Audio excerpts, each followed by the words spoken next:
بسم اللہ الرحمن الرحیم۔ دنیا بھر میں تمام دیکھنے اور سننے والوں کو میری طرف سے السلام علیکم۔ میرا نام ہے واصف اور آپ دیکھ رہے ہیں میرا چینل ڈیپ نیوز۔ ناظرین، آپ کو پاکستان کی سیاسی صورتحال سے آگاہ کرتے چلیں کہ میاں محمد نواز شریف سابق وزیر اعظم عمران خان کے بارے میں کیا کہتے ہیں۔ میاں محمد نواز شریف کا کہنا ہے عمران خان کے خلاف پاکستان میں انکوائری چل رہی ہے اور ان کی گرفتاری کا دن بھی بہت جلد ہی آئے گا۔ یہ کہنا ہے میاں محمد نواز شریف کا۔ ان کا مزید کہنا تھا، جھوٹے پروپیگنڈے کے بعد پھر اخباروں میں معافیا مانگتے ہیں۔ ہم وہ ہیں جنہوں نے موٹر ویز بنائے اور ملک کو بجلی کے بحران سے نکالا۔ ناظرین، آپ کو مزید بتاتے چلیں، مسلم لیگ نون کے قائد نواز شریف نے لندن سے تنقیدی توپوں کا رخ عمران خان کی طرف موڑ دیا ہے۔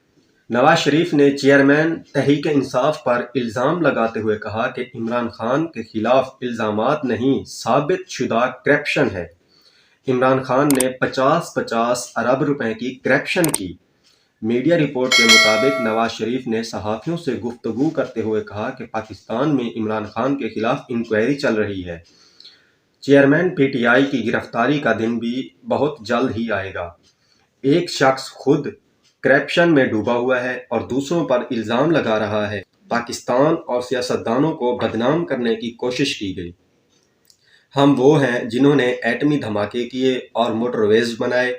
ہم نے ملک کو بجلی کے بحران سے نکالا، نئے منصوبے بنائے۔ جن کو کرپٹ کہتے ہیں، ان کو لندن میں عدالتی سرٹیفکیٹ دے رہی ہیں۔ جھوٹے پروپیگنڈے کے بعد پھر اخباروں میں معافیا مانگتے ہیں۔ سابق وزیر اعظم کا کہنا تھا کہ اللہ نے ہمیں ہر جگہ سرخرو کیا۔ میرے خلاف تو ہائی جیکنگ کا کیس بھی بنایا گیا تھا۔ بتائیں کون سی ہائی جیکنگ کی ہے میں نے؟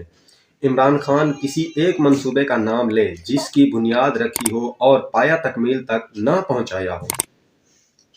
عمران خان اور شہزادہ اکبر کو شرم آنی چاہیے۔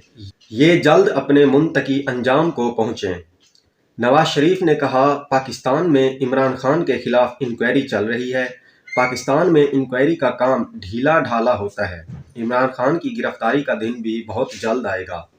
ہمیں مفت میں جلاوطنی اور جیلیں بھگتنا پڑیں۔ پاکستان کا آج یہ حال کر دیا ہے کہ غریب اپنے بچوں کا پیٹ تک نہیں پال سکتا۔